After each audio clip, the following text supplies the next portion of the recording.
Okay, well, hello, buenas tardes, everybody. It's me and Profesor, and as you can clearly see, we're definitely back in a more normal type of setting with respect to recording the video. So I'm not outside, and I'm not in southeastern Michigan.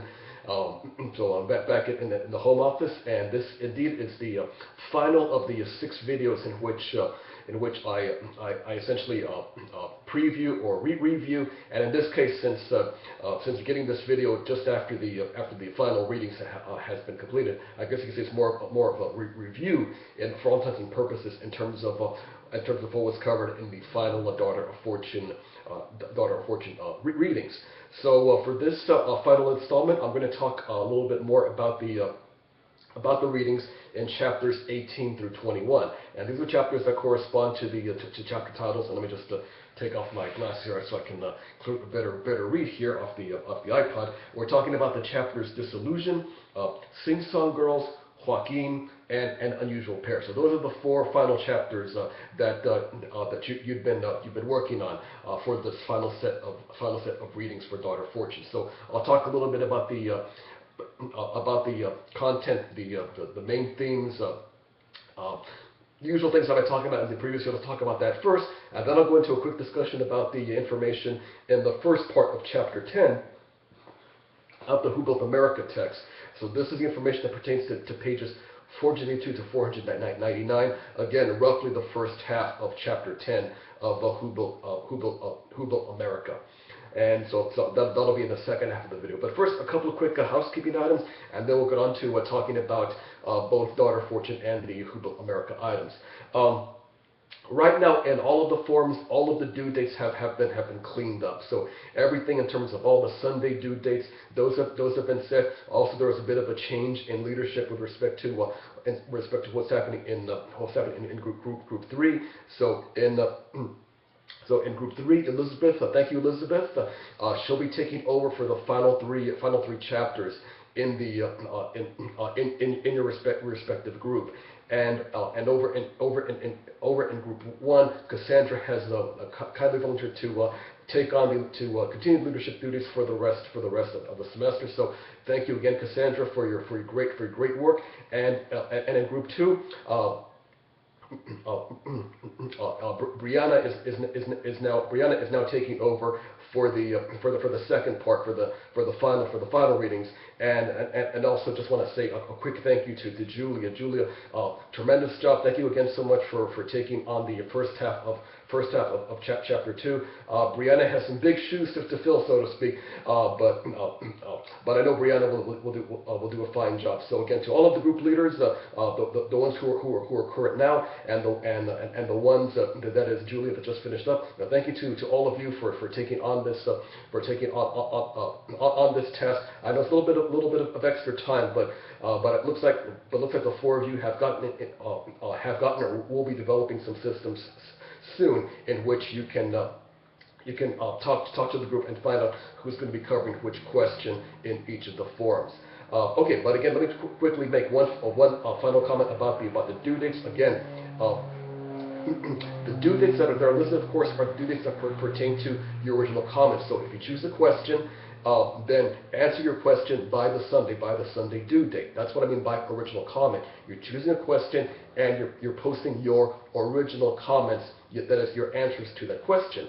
But by replies, of course, that means that when you reply to somebody else, when you post a reply to whoever else is in your group, or to me, because of course, as you know, I've been checking in all 3 groups for these past few weeks, and I'll continue to do so for these next for the remaining weeks of November and into December 1st, when the final deadline approaches. So in groups of 2 and 3 for the last set of readings, and these will take us into chapters 20 and 21 respectively. Keep in mind, everybody, that the December 1st due date for chapters 20 and 21, that applies to both your original comments and your replies. So we're kind of up against the clock here, so to speak. So just remember for for those last chapters for groups 2 and 3, because we're right after Thanksgiving. So in other words, December 1st is the final due date for everything, which includes both your original comments and your replies. So make sure you get you want to make sure that you want to get your original comments in earlier, so you got time to reply to others by the December 1st deadline. Group 1, a little bit of a handicap here, because since we got going a little bit late, we got a bit of a late start. So what's going to happen in Group 1 is that the readings for chapters, so that'll be at chapters 16 and 19. Both those chapters, that is, December 1st is a due date which applies to the original comments and applies to both chapters 16 and 19. So again, the reason we have that discrepancy is because since we got going late in Group 1, so we're a little bit week behind what Groups 2 and 3 are doing. So just keep in mind, Group 1, make sure you get your comments, your original comments, and your replies to everything in chapters 16 and 19 by December 1st. So December 1st, of course, I've been saying, is the major drop-dead due date for everything. That is, which entails your replies to everybody else in your respective groups, and to me as well. And of course, for the final readings, that is one chapter each. The final chapters for groups 2 and 3, and then the final 2 chapters, the last 2 chapters for group 1. December 1st is your due date for all of your comments, period. And of course, December 1st is a due date in which I want all of your videos. So please start thinking about your characters right now. You don't have to let me know ahead of time what character you want to do. But again, if you have any concerns or questions about how to actually post your videos, okay, actually, let me clear one thing up. Let me clear one thing up once for, and I'll make note of it, of course, in the announcements for the week before Thanksgiving and the few days before Thanksgiving. Send me a quick email, send me a quick notice on Messages for Professor, and let me know who your character is. Give me your character name, a little bit about the background, that is, who he is, who she is, what his station in life is, if he was an aristocrat, if she was a faith healer, that she wants to travel to California. So just give me a quick, maybe 1 or 2 sentence sketch about your character, who he or she is all about. Send me that through Messages for Professor, and then once you're ready to go ahead and produce your video soon after that. One thing I don't want is, please don't choose a character from Daughter of Fortune to be your character. So don't choose Alcina Placeres, don't choose John Summers, don't choose Vincent Katz, don't choose Eliza Dow, Rose. Please don't take anybody from the story itself and to be your character, but make your character based on somebody within the story or within the story itself. So if you want to invent a captain, maybe who's a friend of John Summers, you can do that. Maybe if you want to create a cousin or sister of Mama Fresia, and you want to go to California, absolutely good. So be creative, but again, don't choose an actual character from the story, but create a character based on what's happening in the story. And of course, that could be anybody. So you could be Russian, you could be Chinese, you could be Japanese, you could be American. And if you're American, you could be, of course, Native American, you could be a Southern American, African American, you could be from the Midwest, you could be someone from say, Norwegian, German, Finnish, Swedish stock, and somehow you're in Valparaiso, you want to go to California. So obviously keep all of that in mind. But again, make up a character based within the context of the story. But again, do not choose any of the characters themselves and pass that off as your own. If you do that, unfortunately, I'm going to have to fail you on that part of the assignment. So definitely, I hope everybody gets this information soon. So as we go toward Thanksgiving, you have a better idea of what you have to do. And then again, let me know quickly who your character is. And then once you're ready to go, post your video. Just review the directions I gave you in that one video that I produced about a week and a half, 2 weeks ago. So before I went to Detroit, that was one of the last. I think that was the last video I made about Daughter of Fortune, because of course the last video on the readings was from my hotel room actually in Detroit. Okay, well. I talked quite a lot about some of this administrative nuts and bolts stuff, so let me move on quickly, and let me go ahead and quickly go over some of the key points in chapters 18 through 21, and then I'll say a few quick things about what's happening in the U.S. with the Who Built America text. All right, and first and foremost, I need to open up my iPad here, and let me take my glasses off for this part of the discussion. Okay, chapter 18 is the chapter. The disillusion, and it would appear that this time that Eliza, she seems to be disappointed in terms of trying to track down Joaquin. She had been driven by this idea about who Joaquin was or what he seemed to represent, and it looks like the longer she's in California, the longer that memories of him start to fade away. Progressive sense of disillusionment starts to kick in, so to speak. But also, too, I think this chapter is also a metaphor for how people coming to California are beginning to become disillusioned with the idea that this idea of quick wealth and riches, gold everywhere, covering up yourself in gold grease, rolling down the mountain, getting covered up in gold flakes, these types of myths and legends are starting to fall by the wayside, so that all the euphoria and hype and fun and fascination and crazy ideas of 1849 are giving way to progressive disillusionment by 1850, and that becomes more pronounced by 1851, as I'll explain it in just a few seconds here. Okay, so some of the key points happening in chapter 18. Of course, we see Paulina really start to assert herself as a powerful, you might say, almost aristocratic figure, setting up shop in San Francisco. We find another important secret that Rose has been harboring. So very significant element there. John and Jacob meet in the saloon, and then we come across Azucena Placidas again, and Azucena, her presence reveals another important plot point in the story, in which the story begins to, you might say, really change the direction. So all of these things are going on. Meanwhile, Eliza, of course, with her friends, Joe Bonecrusher, Babalu the Bad, Tom No Tribe, and the Slow Dove Girls. It looks like things are beginning to change for Joe and her girls and her group. There's a marriage at that time, and also we see news about what's happening with Joaquin. It looks like all these stories about Joaquin as this bandit, this bandido figure, a folk hero, begin to emerge, and Allende gives a great context of the era in terms of what's happening in California, especially things like the California Miners Tax and the Land Act. These were laws which really struck hard at the Mexican Mexicano population, whether you were in the upper classes, that is the landholding classes, the landholding Californios, or the lower classes, that is the miners coming in from northern Mexico, from the Sonora region. The foreign miners tax really hit hard at a lot of those people. So those are some of the things that were happening in chapter 18, the disillusion. Chapter 19, Sing Song Girls, takes into 1851, and it's just mayhem and madness in San Francisco. There's chaos, there's stories of crime and corruption, and we begin to see that because the area had only been a state for a year, a little bit less than a year, it didn't give time for the institutions to really take hold. That is judicial, civic, law, county commissions, county clerks,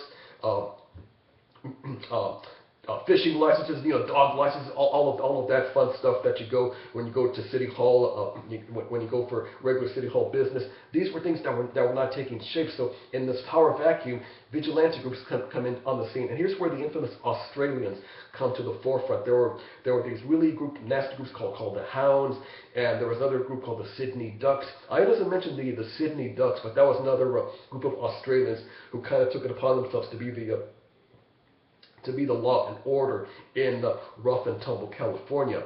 One tragic event which happens that Aina talks about is the case of Josefa of Downeyville, a Mexican woman who tried to defend herself, but because of the context, she was seen as this, she was seen as that. I'm not going to give you any names, so you can kind of fill in the blanks in terms of what names you can apply. But clearly, the evidence, even though she was acting in self-defense, the body of evidence was kind of worked against her, and she paid with the ultimate price. Meanwhile, Dow is establishing many contacts in San Francisco. He has to depend upon the gangs or the tongs to help him out. again, it talks about the meeting between Dao and the infamous Toy, who was one of the infamous madams of the era, and then it talks about a brutal system of slavery that had been going on, which really affected young Chinese girls. So that's being discussed quite a bit in chapter 19, and these girls then are what are known as the sing-song girls. Okay. In chapter 20, Joaquin, it's the winter of 1852, and we're talking about the late 1851, early 1852. So we're now getting into California's roughly third full year as a state. Jacob is still writing all kinds of crazy stories. He's making the Joaquin story as more of a larger than life of folk tales. So the reality of Joaquin, we don't really know too much in terms of who he was, and that was actually part of the process, part of the equation in California. There were stories about a bandit called Joaquin Murrieta, but nobody knew if it was one Joaquin, two Joaquins, or five Joaquins. There were stories that there were Joaquins with their different names. There was Joaquin Valenzuela, Joaquin Ocomarena, Joaquin Sanchez, Joaquin Sandoval. You can add any Spanish surname and you get the idea. But the feeling was that it was one Joaquin. He had a gang. There were mean guys. There was Three Finger Jack. These guys were just everywhere. It was like you might say Pancho Villa in the Mexican Revolution. Pancho Villa was killing men in Torreon. He was killing men in Zacatecas and Guanajuato, all at the same time and in different directions, up, down, left, and right. You get the idea. Those are basically the exaggerations of the revolution. In Mexico, same things were happening in California in the 1850s. So, of course, law and order had to come on the scene. Sheriff, we got to get those guys. We got to get those goons and bandits. We'll head them off at the pass, and much like in that classic movie Blazing Saddles. But again, the point is that Jacob had made up these stories about Joaquin, and here's where the presence of dime novels, dime stories about these rough and tumble mountain men, and of course, at the later parts of the 19th century, with stories of Billy the Kid, Butch Cassidy and the Sundance Kid, Doc Holliday, Wild Bill Hickok. A lot of the stories are immortalized in the dime novels of the era. That is, you pay 5 or 10 cents, and you read all these wild and wacky stories about what Billy the Kid and Doc Holliday were doing in the late 19th century. Essentially, Jacob's doing the same thing, but using Joaquin as the basis for all of his wild and wacky stories, for lack of a better term. Okay, Eliza's still trying to track down Joaquin, but having no success. It appears that Dao and the ghost of Lin is now things are starting to come to a resolution between the two of them, because the ghost of Lin had been following Dao off and on after Lin's death earlier in the story, and then Dao begins to realize that he's not going to go back to China. California is his future, and he begins to contemplate the idea of American citizenship. Okay, chapter 21 is a very lengthy one. Of course, it's the final chapter. It's called The Unusual Pair. And just to quickly point out a few key points. Dao's success as a healer begins to grow. His clientele begins to improve steadily. It looks like with Eliza's friends, that is Joe Bone Crusher, Babalu the Bad, James Morton, and many others, they find a new mission, a new purpose in life. So we see that unfolding. In other words, what's happening in California is a really important point. People are beginning to settle down. All the wild and wacky and crazy stuff that was happening about the first 2 years of statehood now begin to change by 1853, because you have, might say, more settled people, more women, more families. And when this begins to happen by 1853, California begins to achieve some semblance of stability and law and order, which of course we didn't have in the early days, because let's face it, when you get a bunch of men, bunch of young men from all walks of life, and they're drunk and this and that, it's a recipe for chaos. Anybody who's been to, I don't know, a Chargers Raiders game probably see that firsthand. But that begins to change by 1853. People begin to settle down, and the state begins to stabilize. Allende gets into that quite nicely in this particular chapter. Paulina, she's really asserting herself as a businesswoman on many levels. Even back in Chile, Rose appears to regain her old self, her old life, the joie de vivre that she had, of course, when she was with Carl Bretzner back when she was younger. It looks like Rose is regaining some of that. But meanwhile, back in California, Eliza's hearing all kinds of stories and tales about brutality against the Chinese. That Joaquin and Jack are involved in all kinds of nasty, brutal stuff.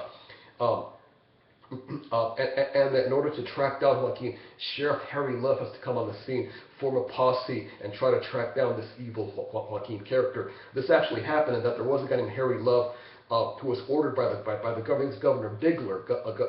He was the one who, because of all the political pressure on him to try to stop this violence, Sheriff Harry Love was given the contract, in essence, to track down Joaquin, and he did find a Joaquin, but nobody knew if it was the right guy. So once this Joaquin was captured, and then well, let's put it this way, parts of his body are taken for, I guess you might say, evidentiary purposes. It's sort of a law and order type of terminology. But so while this is happening, the big news in the city is that the courtesan Lola Montes, really fascinating story. Go and do a Wikipedia search about Lola's character because it's just interesting that Allende concludes the story with the appearance of a courtesan, a famous lover, a woman of the night, for lack of a better term. I'm trying to be as, I guess, politically correct as possible here. But clearly, the emphasis here is that this notion of love and romance, which is one of the things that was central at the beginning of the story, now comes back full circle when Lola Montes comes to California, and it's a big scene. Everybody wants to see her. So do a quick Wikipedia search about her. You'll find her tale quite fascinating. I think you definitely agree with that. Okay. Okay, and then toward the end, I think it becomes apparent that the friendship that Eliza and Dao starts to become much more than friendship. And just for maybe you want to hear a little bit more about what happens between two. The story ends. So in a sense, Allende, knowing that she has everybody enraptured or thinking about how Dao and Eliza are going to get along, she stops the story right there to basically. To basically let you use your own imagination in terms of what you think is going to happen between the two. But again, there's so many themes and layers going on in the final chapter, which in essence are like a microcosm of the story. That is, people reinventing themselves. They're going into one area thinking they're going to find this, but they find something else. Obviously, that was a big thing with Eliza, and I think in Dao's perspective. I think early on he wanted to go back to China, but over time he realized his life was in San Francisco and Sacramento, so he too had to reinvent himself. And the fact that he had his cue, his braided hair cut off a little bit earlier, that shows that he was willing to cut off all ties with his old country and reinvent himself as a man of medicine in California, and not somebody who's going to be in the low class, low status back in his home country of China. So again, a lot of stuff happened in that final chapter. I just touched upon some of the surface, but I hope I gave you a sense of what was happening in that. Okay, let me wrap things up with a few quick things about what's happening in the Humboldt America text and how it relates to the the story. But clearly, I think this part of chapter 10, even all of chapters, and of course you read chapter 10 in the next week's readings. But it seems that finally the Humboldt America readings now catch up with what the Daughter of Fortune readings are all about. And clearly, as California is now a part of the United States, or that is, you have the gold news in 1840, and of course statehood in 1850. Clearly, it seems like every American of every walk of life wants to go to California, and that's what chapter 10 chapter 10 gets into. Chapter 10, in fact, starts off. The authors talk about this man Henry Bush from Rochester, New York, and he saw California as a promise of the future, the promise of gold. He had been struggling in Rochester. And of course, the U.S. had just gotten over the panic of 1837. So economic problems, social upheaval, as Americans are getting away from the craft apprentice type of system of work that is to more of a wage system, as wage labor starts to become more and more dominant by the middle parts of the 19th century. A lot of Americans begin to think, well, this really isn't part of the American ideal. Why should I have to do this here in Rochester or in Buffalo or in Cincinnati when I can go to California and I can achieve dreams of wealth and status and stature, blah blah blah, all of that fun stuff, and and a lot of these themes and ideas, again, they're echoed quite a bit in the first part of chapter 10. A lot of the sidebar stories touch upon that too. That is what compels people to pick up stakes and go to California. Even before the gold rush, people were going into Oregon, so there was already a sense of shall we say, a pre-manifest destiny of people going to the Northwest. Whether it was for social reasons, economic reasons, religious reasons, all sorts of similar reasons. These were things that were already unfolding in the United States even before California was part of the scene and before the U.S.-Mexico War. Case in point of the Mormons. The Mormons, of course, had fled Illinois. They were fleeing persecution in Illinois, and they made their way west into present-day Utah in what was still then Mexican territory to, in essence, escape the United States. So a lot of this stuff, again, these are things that are echoed in chapter 10.